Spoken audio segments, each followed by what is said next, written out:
बुजुर्गों का सम्मान स्वरूप जो चौधरी देवीलाल ने पेंशन की थी, लगभग 75,000 बुजुर्गों की पेंशन सरकार ने तरह तरह की शर्तें लगा करके रोक दी है।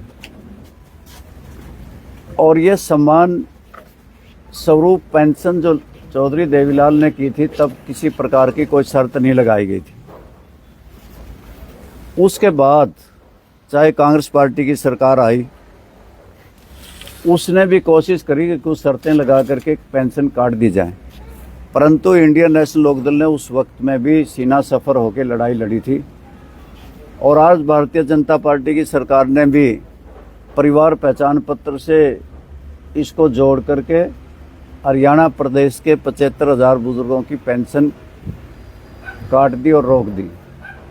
हमने निर्णय लिया है कि इंडियन नेशनल लोकदल ऐसे मौके पे चुप नहीं रह सकती कि 20 तारीख को 5 सेक्टर पंचकूला में कूच करेंगे और प्रदेश के माननीय राज्यपाल को इस मामले में मिलेंगे, ज्ञापन देंगे। हरियाणा प्रदेश में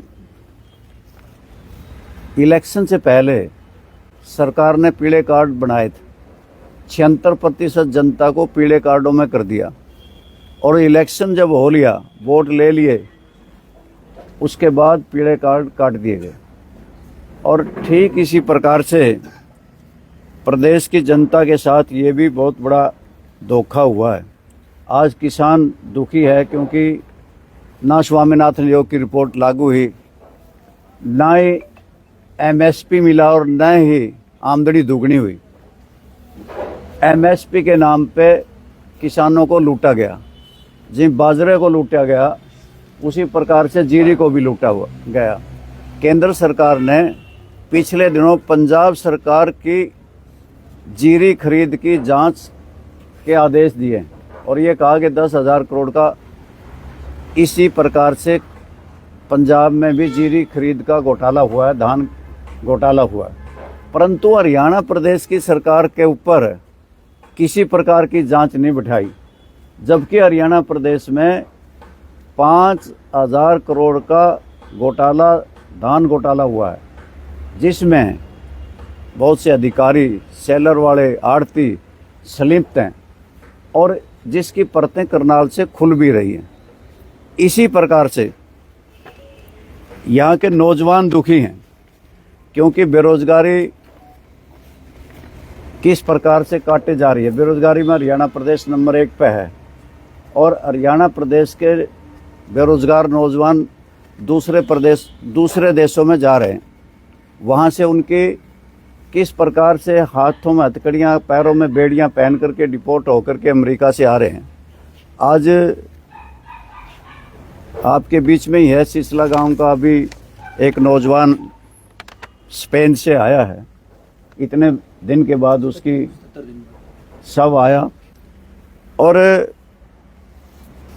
एचपीएससी का रिजल्ट आया कंप्यूटर साइंस का, 1711 पदों में से केवल 39 पास हुए हैं। 99% अभ्यर्थी 35% भी अंक नहीं ले सके। ये साफ हेरा फेरी है क्योंकि एचपीएससी का चेयरमैन हमारे प्रदेश का है नहीं, बिहार का लगा हुआ है। और एसडीओ भर्ती हुए थे, 90% बाहरी लोगों को भर्ती किया गया। हरियाणा प्रदेश में शिक्षा 20वें स्थान पे पहुंच गई है। हरियाणा का नंबर 20वां आया है। आज 186 गवर्नमेंट कॉलेजेस हैं, ना उनमें प्रिंसिपल हैं, ना असिस्टेंट प्रोफेसर हैं, स्कूलों में लेक्चरर नहीं, पीजीटी नहीं, टीजीटी नहीं। आज 40,671 पोस्टें खाली पड़ी हैं और टैब बंद पड़े हैं जो दिए थे सरकार ने। बड़े बुलंदबान दावे किए थे उस वक्त में तो, परंतु स्कूलों में जितने भी टैब दिए गए थे वो सारे के सारे बंद पड़े हैं। आज ट्रेजरी की भी कोई नई पॉलिसी आई जिसमें पीएम श्री कॉलेजों, स्कूलों में 259 करोड़ का बजट लैप्स होने के कगार पे है, वो चल ही नहीं रही। और इसी प्रकार से Ayushman card private nursing home के 840 करोड़ रुपए देने हैं। और जबकि गरीबों के इलाज में, चाहे आंख बनाना हो, बच्चेदानी का ऑपरेशन हो, दूरबीन से जितने ऑपरेशन होते हैं, पित्ते की पथरी का हो, हर्निया का हो, बवासीर का हो, चाहे गोडे के रिप्लेसमेंट का हो, चाहे हिप रिप्लेसमेंट के हों, ये सारे इलाज बंद कर दिए और ये कह दिया कि प्राइवेट नर्सिंग होम में ये नहीं होंगे। और 840 करोड़ रुपया प्राइवेट अस्पतालों का पहले ही सरकार ने देना है। 5 महीने से किसी प्रकार की पेमेंट नहीं मिली। आज आपको याद होगा कि जब कोरोना काल था तो ऑक्सीजन प्लांट लगाए गए थे, सारे के सारे ऑक्सीजन प्लांट बंद हैं। इसी प्रकार से वेंटिलेटर लाए गए थे, परंतु वो बंद पड़े हैं, ऑपरेटर है नहीं। अस्पतालों में डॉक्टर नहीं, स्कूलों में मास्टर नहीं। आज जल घरों में जल नहीं, बिजली घरों में बिजली नहीं। हरियाणा प्रदेश की स्थिति दयनीय हो रही है। और कितने बड़े बड़े घपले और घोटाले हुए हैं। जीरे का घोटाला लगभग 5000 करोड़ का है। रजिस्ट्री घोटाला 800 करोड़ का है। श्रम चिप घोटाला 1500 करोड़ का है। शराब घोटाला 2100 करोड़ का है। सफाई घोटाला, तालाब खुदाई घोटाला, कॉरपोरेशन के घोटाले, जिला परिषद के घोटाले। और काम के बदले अनाज की योजना जनता पार्टी के वक्त में शुरू हुई थी। चौधरी देवीलाल ने हरियाणा प्रदेश में मुख्यमंत्री थे, तब काम के बदले अनाज योजना आई थी, जिसका नाम बाद में नरेगा रखा गया, फिर मनरेगा रखा गया और अब इसका नाम विकसित भारत ग्रामीण रोजगार जी राम जी कर दिया गया, जो अनेकों तकनीकी खामियों की वजह से प्रदेश के विरोध में है, राज्य सरकारों के खिलाफ है। इसको ये बंद करना चाहते हैं, जिससे बेरोजगारी और बढ़ेगी। क्योंकि 90% केंद्र सरकार को देना होता था, 10% स्टेट गवर्नमेंट को देना होता था। इसको बदल करके 60% केंद्र का कर दिया और 40% प्रांतीय सरकारों को देना होगा। पहले ही राज्य की सरकारें कर्जे के बोझ के नीचे दबी पड़ी हैं। हरियाणा प्रदेश ने तो अपने जीडीपी का 30% कर्जा पहले लिया हुआ है और ये कह दिया कि 40% जो प्रांतीय सरकारें देंगी, तब जा करके कोई पैसा केंद्र से मिलेगा। और इसके साथ साथ ये शर्त लगा दी कि ग्राम सभा की जो कोरम होगा, जो 10% होता था, कि हाजिरी अब उसको 40% कर दिया गया, जो असंभव है। आपने देखा होगा, पढ़ा होगा कि ग्राम पंचायतें जिन प्रोजेक्टों को पास करेंगी वही लागू होंगे। इसका मतलब चुनी हुई पंचायतों को कोई अधिकार रहे नहीं, उनके अधिकारों को छीन लिया गया और ग्राम सभाओं का कोरम पूरा होना ही नहीं। और इसके साथ साथ अगर 125 दिन रोजगार ना मिला, मान लो किसी को रोजगार 40 दिन मिला, तो बाकी के दिनों का भत्ता प्रांतीय सरकारों को देना होगा। प्रांतीय सरकारें कहाँ से देंगी, पहले के कर्जे के नीचे करा रही हैं। आज प्रदेश के अंदर कानून व्यवस्था ठप हो गई है, रोज की रोज मर्डर हो रहे हैं, कत्ल हो रहे हैं। आज हरियाणा प्रदेश में फिरौती मांगी जा रही है। हरियाणा प्रदेश कर्जा लेने में नंबर 1 पे है, टोल टैक्स देने में नंबर 1 पे है। आज हरियाणा प्रदेश अपराध में भी नंबर 1 पे है, बेरोजगारी में भी नंबर 1 पे है।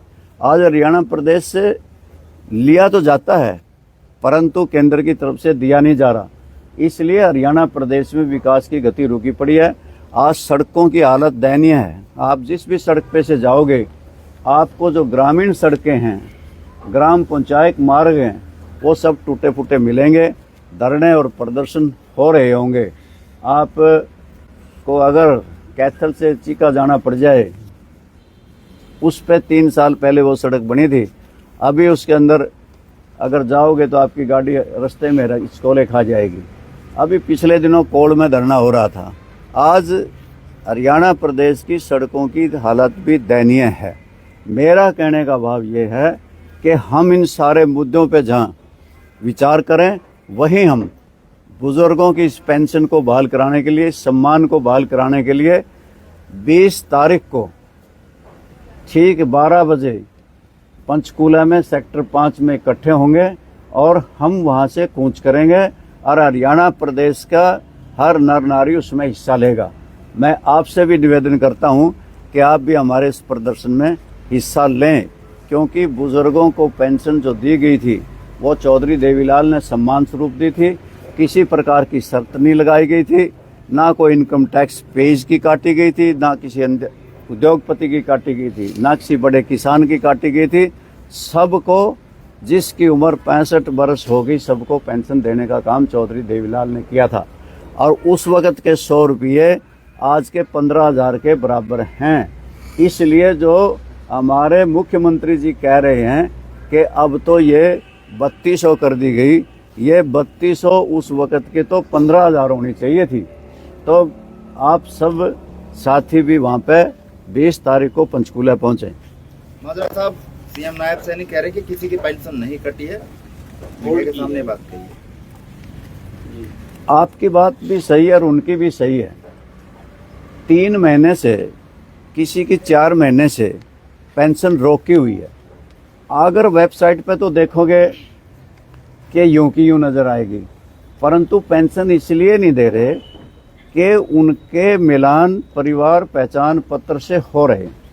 जिसकी आमदनी 3 लाख रुपये एंट्री हो गई बैंक में, उसकी रोकी जा रही है। जिसके 4 व्हीलर है उसकी रोकी जा रही है। जिसके 24,000 बिजली के बिल पे कर दिए गए तो उसकी काटी जा रही है।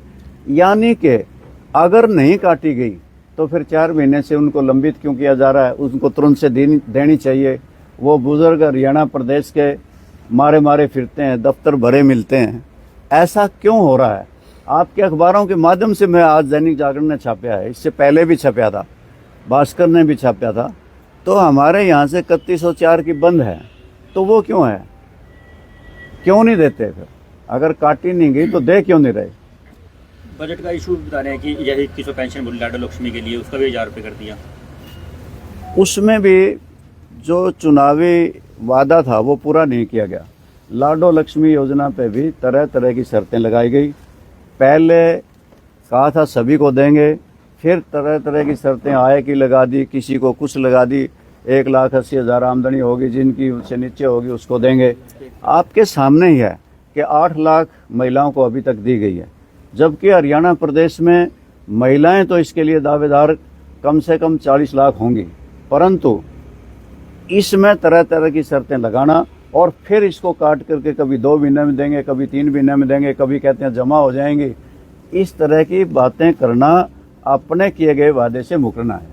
प्रदेश की नायब सरकार कहती है कि रोजगार देंगे, लेकिन यहाँ पर क्या है कि रोजगार जो 2 साल पहले वैकेंसी निकली थी वो कैंसिल हो रही है, और जिनको देना था अब उनको बाहर का रास्ता दिखाया जा रहा है। अभी आपने अखबारों में पढ़ा होगा, पहले एग्रीकल्चर डिपार्टमेंट की वैकेंसी निकाली, उनको विड्रा कर लिया था, वापस ले ली थी। अभी एक और महकमे की वापस ली हैं।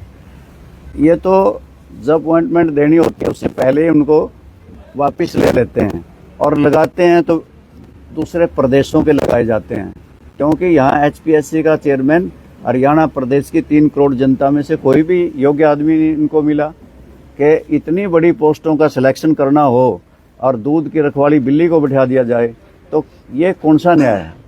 सीएम साहब PM साहब को स्पाइडरमैन की संज्ञा दे रहे हैं कि सड़कें बनाने में। वो तो ठीक है, उनकी पार्टी के मुख्यमंत्री हैं, उनके प्रधानमंत्री हैं, उसके बारे में वो कह ही सकते हैं, कहना भी चाहिए, अन्यथा कुर्सी सलामत रखनी है तो कहना लेकिन पड़ेगा। सड़कों को मामले को लेकर बोलते हुए नजर है, क्या वाकई में सड़कें स्पाइडरमैन की तरह बनी हुई हैं? आप जाकर को देखिए, आप चीका जाइए, कोल जाइए, आपको पता खुद ही लग जाएगा। सड़कें टूटी फूटी हैं, बदहाल हैं। आपकी एक सड़क की रिपेयर हुई है, उसी के ऊपर झगड़ा पड़ रहा है, कोई कह मन्ने बनाई, कोई कह मन्ने बनाई, तीतरम मोड़ से लेके देवबन तक की। कोई कहता है, उसका श्रेय लेता है कि मैंने इसको बहुत आसमान पे पहुंचा दिया। अरे कैथल से लेके तीतरम मोड़ तक जाके तो देखो। Ration card sir, ration card भी बयान भी आया था पूर्व राज्य मंत्री का कि इनका फीता मैं ही काटूंगा। वो कुछ कहें, मैं उनके बारे में कुछ नहीं कहना चाहता। सर, राशन कार्ड भी काटे गए हैं और नए राशन कार्ड बनाए नहीं जा रहे हैं। मैंने पहले से कहा है कि राशन कार्डों में भी प्रदेश की जनता से वोट लेने के लिए 76% जनता को पीले कार्डों में कर दिया और इसके साथ साथ चुनाव होने के बाद, वोट लेने के बाद कह दिया कि अब तुम्हारा काम नहीं, फिर उसमें से काट दिए गए और लगातार काटे जा रहे हैं। ठीक है सर।